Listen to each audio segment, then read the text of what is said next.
बच्चों, कैसे हैं आप सभी? मैं आशा करती हूँ आप सभी लोग स्वस्थ एवं प्रसन्न होंगे। आज हम हमारा पाठ 14 चांद राजा चांद पर। आज हम हमारा पाठ राजा चांद पर पढ़ेंगे और समझेंगे। तो आइए इस पाठ को हम प्रारंभ करते हैं। यह है हमारा पाठ राजा चांद पर। एक राजा था। राजा का नाम चतुर सिंह था। राजा का नाम क्या है? चतुर सिंह। एक रात मौसम बहुत सुहावना था, अर्थात मौसम बहुत अच्छा था, जो मन को बहुत पसंद आ रहा था। ठंडी हवा चल रही थी। चतुर सिंह महल की छत पर टहल रहा था। पूर्णिमा का चांद आकाश में चांदी के थाल सा लग रहा था। आकाश में जो चांद था वो बहुत ही सुंदर प्रतीत हो रहा था। चारों ओर चांदनी चिटक गई। चारों ओर चांद की जो किरणें थी वो फैल रही थी, जिसके फलस्वरूप चांदनी रोशनी आ रही थी। राजा के मुंह से निकला, वाह कितना सुंदर। फिर उसने सोचा, चांद पर अगर अपना भी एक महल हो तो कितना अच्छा हो। कहता है चांद इतना सुंदर है, इस सुंदर जगह पर यदि अपना कोई महल होगा तो कितना मजा आएगा। वहां बैठकर मजे से धरती का नजारा देखा करूंगा, क्योंकि चांद ऊपर है तो ऊंचाई से मैं आराम से चांद का नजारा देख लिया करूंगा। बस फिर क्या था, उस पूरी रात तरह तरह के उबाले भिड़ाता रहा। मतलब एक अंदाजा लगाता रहता है, अगर चांद पर जाएगा तो अकेला तो जाने से रहा। वो कहता है यदि चांद पर मैं जाऊं तो अकेले तो मैं जाने से रहा। अपने साथ रानी, बाल बच्चे, रसोइये, मशालची, घोड़े, पालकी, सब कुछ तो ले जाना पड़ेगा। राजा कहता है अकेला जाऊंगा तो कैसे जिंदगी जी पाऊं। अपने साथ में बच्चों को, काम वालों को, सब तरीके के घोड़ों को, सबको मुझे लेके जाना पड़ेगा। इन सब से पहले महल बनाने के लिए वहां पर ईंट, गारा और पत्थर चांद पर पहुंचाने होंगे, जिससे महल बन सके। चुने हुए कारीगरों को भी फौरन यानी तुरंत तत्काल भेजना पड़ेगा। यही सब सोचते हुए पूरी रात बीत गई। अगली सुबह जब सुबह होती है तो चतुर सिंह सबसे पहले तैयार होकर दरबार में पहुंच जाता है। उस दिन जो दरबारी आया था, राजा को पहले से वहां पर बैठा देखकर चकरा जाता, यानी वो उन्हें आश्चर्य हो जाता कि आज राजा पहले कैसे आ गए। कहा तो जरूरी कामों पर फैसलों के लिए भी उनका घंटों इंतजार यानी प्रतीक्षा करनी पड़ती थी। और कहा आज यहाँ सबसे पहले उसके दर्शन हो गए। राजा जो था वो दरबार में देरी से आया करता था, लेकिन जब आज राजा जल्दी आ जाता है तो सभी लोग आश्चर्य में पड़ जाते हैं और कहते हैं ऐसा कैसे है, आज राजा जल्दी कैसे दरबार में मौजूद है। जब पूरा दरबार लग गया तो चतुर सिंह ने अपने सारे मंत्रियों, दरबारियों से कहा हम स्वयं चांद पर जाना और वहां महल बनाना चाहते हैं। वो कहता है मैं चांद पर जाना चाहता हूँ और चांद पर ही अपना महल बनाना चाहता हूँ, ताकि दुनिया को यह पता चले कि किसी भी राजा का पहली बार चांद पर महल बना है। लेकिन हम बस यह समझ नहीं पा रहे हैं कि वहां तक पहुंचे कैसे। वहां चांद की जो दूरी इतनी ज्यादा है, उस तक हम पहुंचेंगे कैसे। चतुर सिंह के दरबारी भी उसी जैसे थे, यानी मूर्ख थे। उन्होंने तुरंत बेसिर पैर की सलाहें देने लगे। बेसिर पैर अर्थात जिनका कोई वजूद ना हो, उस तरीके की बातें वो करने लगते हैं। सबकी इच्छा बस यही थी कि महाराज खुश हो जाए। किसी ने नहीं कहा कि ऐसा असंभव है, किसी ने भी ये बात नहीं बताई कि ये काम नहीं हो सकता है। एक ने कहा महाराज बहुत आसान है चांद पर जाना, किसी भी तेज उड़ने वाले पक्षी की पीठ पर बैठकर चले जाएं। पक्षी अपने चरण धूलि पाकर धन्य हो जाएगा। पक्षी क्या कहता है? वो कहता है पक्षी जो है वो आपकी चरण धूल पा के भी धन्य हो जाएगा, आप पक्षी की पीठ पर बैठ के चले जाइए। दूसरा बोला, बिल्कुल ठीक है महाराज, हर तरह के पक्षियों की इसमें मदद ली जा सकती है। क्यों ना ऐसा किया जाए कि कई पक्षियों को एक लंबी रस्सी बांधकर उड़ाया जाए, रस्सी का दूसरा सिरा गैस के गुब्बारे की तरह पकड़कर उड़ा दिया जाए। ऐसे ही बहुत सी सलाहें उसके दरबारियों ने दी। चतुर सिंह सबकी बातें ध्यान से सुन रहा था और बोला, मान लो उड़ते उड़ते मेरे हाथ थक गए या मैंने नीचे देखा और गिरने का डर लगा तो क्या होगा? यह सुनकर चतुर सिंह के एक सलाहकार ने कहा, लंबी सीढ़ी बनवा लीजिए। जब मन किया तो सीढ़ी लगाई और चांद पर चले गई। फिर जब मन किया पृथ्वी पर आने का तो महल में आप वापस आ गए। अर्थात सीढ़ी से ज्यादा सरल कोई उपाय नहीं है। अब समस्या थी कि इतनी लंबी सीढ़ी कैसे बनेगी। चतुर सिंह कई दिन तक उपाय सोचता रहा। दरबारियों की बन आई। लंबी लंबी बैठकें लगती जिसमें खूब खाना पीना होता, हंसी मजाक भी चलता रहता था। फिर एक दिन नगर के लोगों ने ढोल वाले की आवाज सुनी तो सुनो सुनो, आदमी औरत बच्चे बूढ़े सब सुनो, हमारे महाराज चांद पर जाना चाहते हैं, इसीलिए उन्हें एक लंबी सीढ़ी बनवानी है। इसीलिए सब लोग अपने घरों की मेजे, बक्से, चारपाई आदि महल के सामने जमा कर दे। आज के बाद जिसके भी घर में इनमें से कोई भी चीज पाई जाएगी उसे देश से निकाला दे दिया जाएगा। अब ये आदेश हो जाते हैं कि जिस किसी के भी घर में लकड़ी के सामान है, जिसमें कुर्सी, मेज, पलंग आदि सम्मिलित है, उन सभी को महल में भेज दिया जाए ताकि उनकी लकड़ियों से एक लंबी सीढ़ी बनाई जाए, और जो नहीं देगा उसे देश से बाहर निकाल दिया जाएगा। जिसने भी यह सुना हक्का बक्का रह गया। पर राजा का हुक्म था। थोड़ी ही देर में राजमहल की तरफ जाने वाली सड़कों पर भीड़ दिखाई देने लगी। उसमें से किसी के सिर पर कई बक्से रखे थे तो कई चारपाइयां लेकर जा रहे थे। लोग अपना सामान जमा करने चल देते हैं। महल के दरवाजों पर जो बहुत से मजदूर जमा थे, वे एक के ऊपर एक चीजें करीने से रखते जा रहे थे और सीढ़ी काफी ऊंची होती जा रही। महल के झरोकों से चतुर सिंह सब देख रहा था। अंततः वह दरवाजे पर आया। उसने मजदूरों को हुक्म दे दिया, रुक जाओ, पहले मैं चढ़कर देखने दो। हम चढ़कर देख लेते हैं कि सीढ़ी चांद से कितनी दूर रह गई है। मजदूरों ने राजा की कड़क आवाज सुनी तो डर कर एक और हट गए। चतुर सिंह ने एक कदम बढ़ाया कि सीढ़ी ढचर ढचर, उसे डर लगा, लेकिन फिर भी वह आगे बढ़ने लगा। उधर नीचे खड़े लोगों को यह लगा कि राजा अब गिरा। चतुर सिंह सीढ़ियां ऊपर जा पहुंचा। जो चांद नीचे से बिल्कुल सीढ़ियों के पास नजर आ रहा था, वह तो अब भी उतना ही दूर था, यानी चांद की दूरी सीढ़ियों से कम नहीं हुई। यह देख राजा का पारा 7वें आसमान पर पहुंच गया। चांद की इतनी हिम्मत! अब राजा और भी ज्यादा गुस्सा हो गया और वो कहने लगा कि इस चांद की इतनी हिम्मत जो इतनी दूर जा पहुंचा है। वहीं से चिल्लाया, मैं इतनी कोशिश करके यहाँ तक आया हूँ, यहाँ आकर देख रहा हूँ कि सीढ़ी तो चांद से उतनी ही दूरी पर है जितनी पहले थी। या तो इसे ऊंचा करो वरना एक एक को सजा मिलेगी। चांद तो ज्यों का त्यों ही था। चांद तो अपनी जगह से नहीं हिला, आसमान में हंसने लगता है।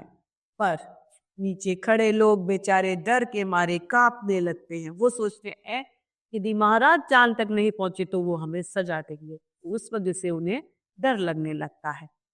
सीढ़ी को ऊंचा करना कोई हंसी खेल नहीं था। नगर की सारी चारपाइयां बक्से मेजें जो तो नामुराद सीढ़ी में लग ही चुके थे। कुछ भी नहीं बच पाया था, अब क्या करें? तभी एक मंत्री बोला, मैं बताता हूँ। महाराज की सीढ़ी में नीचे से निकाल निकाल कर बक्से और चारपाइयां ऊपर लगाते जाओ, सीढ़ी अपने आप ऊंची होती चलेगी। मंत्री की बात सुनकर प्रजाजनों और कारीगरों ने कुछ कहना भी चाहा, मगर उनकी कौन सुने। कारीगर चुपचाप आगे बढ़े, पर जैसे ही सीढ़ी के नीचे का पहला बक्सा निकाला गया, सीढ़ी डगमगाने लगी और राजा साहब चरखी बने औंधे मुंह नीचे गिरने लग गए। अचानक गिरते गिरते वे न जाने कहां अंतरिक्ष में गायब हो गए। कौन कहता उन्हें चील ले गई, कोई कहता ब्लैक होल नाम के तारे ने निगल लिया उन्हें। बहरहाल वे मिले ही नहीं। कहने वाले तो यह भी कहते हैं कि नेक सलाह देने वाला वह मंत्री परम चतुर आदमी था, जो 21 राजा की लोगों को सताने वाले आदतों बूढ़ा बैठा था।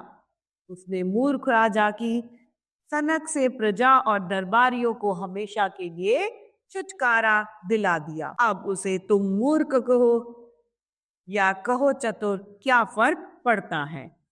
पाठ के रचयिता हैं मृणाल पांडे। अब इस पाठ के समाप्ति के बाद में हम उसके अब शब्दार्थ देखते हैं। महल अर्थात राजा का रहने वाला स्थान, फौरन अर्थात तुरंत, फैसला यानी निर्णय, प्रतीक्षा अर्थात इंतजार, असंभव जो संभव ना हो, हुक्म यानी आज्ञा, छुटकारा अर्थात आजादी। पाठ के अब है अभ्यास कार्य। आइए इस अभ्यास कार्य को हम करते हैं। पहला, बताओ आपने क्या पढ़ा। क, क्या आपको भी चांद पर घर बनाने की चाह है। जी हाँ, हम सभी चांद पर सैर करना चाहते हैं, लेकिन मूर्ख राजा की तरह बिल्कुल नहीं। क्या आप चांद तक सीढ़ी बना सकोगे। जी नहीं, चांद तक सीढ़ी नहीं बनाई जा सकती। हम, राजा कैसा था, मूर्ख या चतुर, बताइए। राजा पूर्णतया मूर्ख व्यक्ति था। घ, पूर्णिमा का चांद कैसा दिखाई दे रहा था। पूर्णिमा का चांद चांदी की थाल के समान दिखाई दे रहा था। अब है हमारा रिक्त स्थान। क, राजा पूरी रात उबाले भिड़ाता रहा।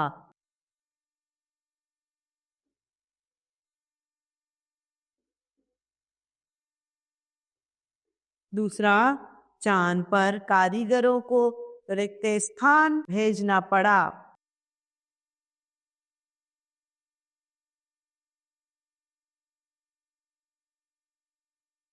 ग, सुबह चतुर सिंह सबसे पहले रिक्त स्थान होकर दरबार में पहुंचा। तैयार होकर वे दरबार में पहुंचे। घ, प्रजा को घंटों राजा की रिक्त स्थान करनी पड़ती थी। प्रतीक्षा।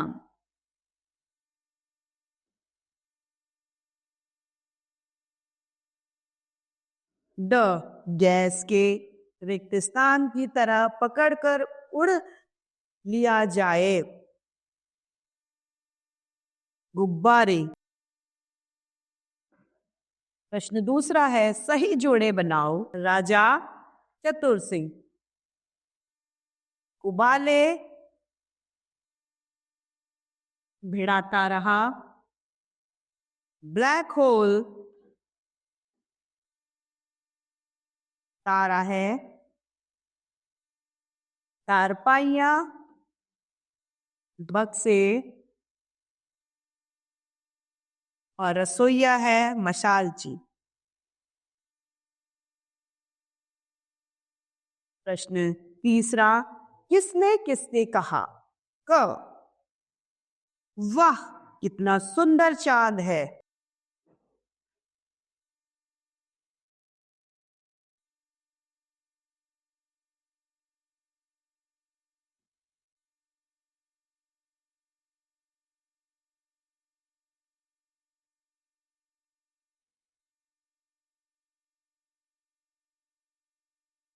प्रश्न ख, चांद पर अपना भी एक महल हो, राजा ने खुद से।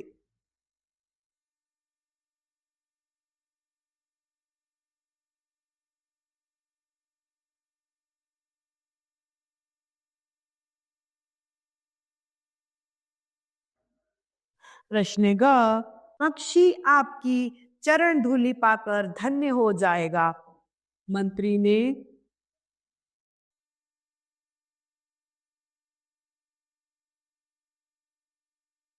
राजा से।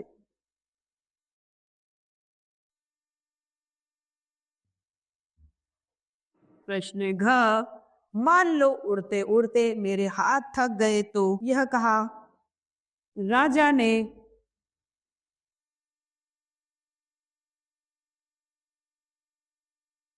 मंत्री से।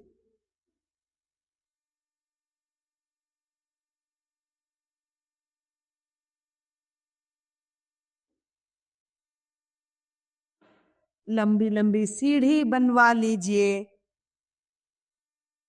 मंत्री ने।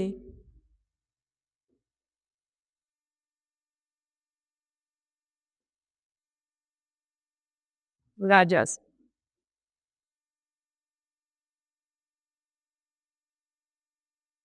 प्रश्न चौथा, सही कथन पर सही और गलत पर हमें गलत का चिन्ह लगाना है।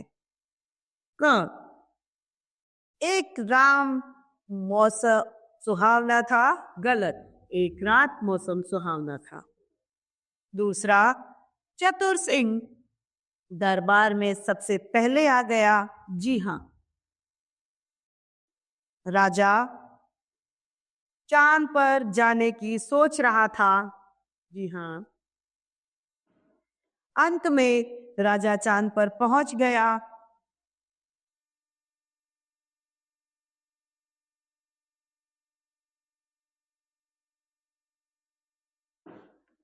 प्रश्न पांचवा, निम्नलिखित प्रश्नों के उत्तर दीजिए। एक दिन राजा के मन में क्या विचार आया? एक दिन राजा के मन में यह विचार आया कि अगर राजा यानी अपना भी महल चांद पर होता तो कितना अच्छा होता। हाँ, दरबारियों को सबसे पहले किसके दर्शन हुए? दरबारियों को सबसे पहले राजा चतुर सिंह के दर्शन हुए। राजा ने नगर में क्या संदेश भिजवाया? राजा ने नगर में संदेश भिजवाया कि जितने भी लकड़ी के सामान, जिसमें बक्से, मेजे, चारपाई हैं, वे सभी राजा के यहाँ पर लाकर एकत्रित कर दे, जिससे राजा को एक सीढ़ी बनवानी है। जो आदेश का पालन नहीं करेगा उसे देश निकाला दे दिया जाएगा। राजा का पारा 7वें आसमान पर क्यों पहुंचा? जब राजा सीढ़ी से ऊपर भी गया, उसके बावजूद भी चांद पास नजर नहीं आया, इसीलिए राजा का पारा 7वें आसमान पर पहुंच गया। मंत्री ने सीढ़ी और ऊंची करने के लिए कौन सा उपाय बताया? मंत्री ने सीढ़ी ऊंची करने के लिए उपाय बताया कि राजा जब ऊपर जाए तो नीचे की बक्सों को निकालकर ऊपर रख दिया जाए, जिससे कि सीढ़ी ऊपर ऊंची हो जाएगी। कहानी के अंत में क्या हुआ? कहानी के अंत में राजा सीढ़ी से गिरा और वह लापता हो गया।